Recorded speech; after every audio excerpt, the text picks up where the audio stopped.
সুখ খুঁজতে খুঁজতে আইসা পড়লাম প্রবাসে। কিন্তু প্রবাসে তো আইসা দেখি সুখ তো আমার কপালেই নাই। কারণ প্রথমে আসার পরেই কাজ কাম পাই নাই, 4 মাস বসা ছিলাম। একটা সময় মন খুবই খারাপ হয়ে যায়, দেশে যাওয়ার জন্য প্রস্তুতি নিয়ে নিলাম।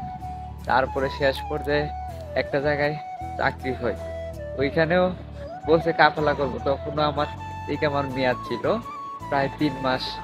তারপরে কাফেলা করবো করবো বইলা আমাকে আর কাফেলাটা করে নেয়। একটা সময় ইকামা এক্সপায়ার হয়ে যায় সৌদি আরবে অবৈধ প্রবাসীদের মধ্যে একজন।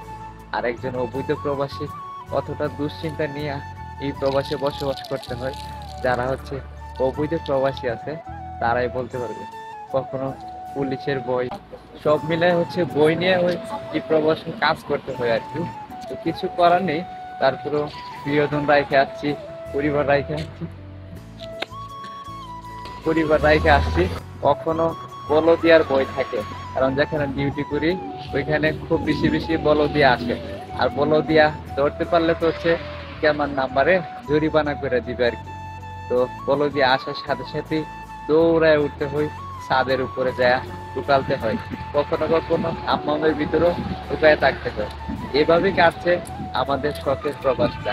আসলে শখ কইরা প্রবাসে আসাটা সব থেকে বড় বোকাম। যদি মনে করা হয় প্রবাসে আসা লাখ লাখ টাকা ইনকাম করা যাবে এখন বর্তমানে, তাহলে সেটা এখন ভুল ধারণা। স্বপ্ন দেশও থেকেও পূরণ করা যায় যদি আপনি পরিশ্রমী হন। পরিশ্রম কইরা একটা সময় অবশ্যই সফলতা অর্জন করতে পারবেন। ভালো থাকবেন, সুস্থ থাকবেন। ভিডিওটি যারা দেখছেন ভালো লাগলে অবশ্যই একটু লাইক শেয়ার করবেন।